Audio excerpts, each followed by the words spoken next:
ಜೀವನವನ್ನೇ ಪ್ರಕೃತಿ ಮಾತೆಯ ಸೇವೆಗೆ ಮುಡಿಪಾಗಿಟ್ಟ ಮಹಾನ್ ತಾಯಿ ತಿಮ್ಮಕ್ಕ. ತನಗೆ ಮಕ್ಕಳಾಗದ ಕಾರಣ ಆ ನೋವನ್ನು ಮರೆಯಲು ತನ್ನ ಗಂಡ ಚಿಕ್ಕಯ್ಯನವರ ನೆರವಿನೊಂದಿಗೆ 4.5 ಕಿಲೋಮೀಟರ್ ರಸ್ತೆಯ ಈ ಎರಡೂ ಬದಿಯಲ್ಲಿ ಸುಮಾರು 385 ಆಲದ ಮರಗಳನ್ನು ನೆಟ್ಟು ತಮ್ಮ ಮಕ್ಕಳಂತೆ ಪೋಷಿಸಿ ಬೆಳೆಸಿದ ಮಹಾನ್ ತಾಯಿ ಸಾಲುಮರದ ತಿಮ್ಮಕ್ಕ.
ಇದನ್ನು ಇಲ್ಲಿಗೆ ನಿಲ್ಲಿಸಿದ ಇವರು ಪತಿಯನ್ನು ಕಳೆದುಕೊಂಡ ನಂತರವೂ ಮುಂದುವರೆಸಿ ಬರೋಬ್ಬರಿ 8,000ಕ್ಕೂ ಹೆಚ್ಚು ಗಿಡಗಳನ್ನು ನೆಟ್ಟು ಪೋಷಿಸಿದ್ದಾರೆ.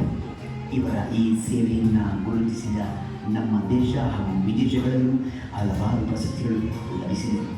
ಇಂತಹ ಪರಿಸರ ಪ್ರೇಮಿ ತಿಮ್ಮಕ್ಕನಿಂದಾಗಿ ಪ್ರಕೃತಿಯ ಮಾತೆಯು ಸಂತೋಷದಿಂದ ಎಲ್ಲೂ ಜಿನುಗಿರುವ ನೀರು ಎಲ್ಲೂ ಜರಿಯಾಗಿ ಹರಿದು ಸಾಗರವ ಸೇರುವಂತೆ ಮಳೆ ಹಾಗೂ ಬೆಳೆಯನ್ನು ನೀಡುತ್ತಾ ಬಂದಿದೆ.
ಪಾಲಿಸಿ ಈ ಪ್ರಕೃತಿಯನ್ನು ಉಳಿಸಿ ಬೆಳೆಸುವ ಮೂಲಕ ಮಕ್ಕಳನ್ನು ಜೀವಂತವಾಗಿಸುವ ಪ್ರಯತ್ನ ಮಾಡೋಣ.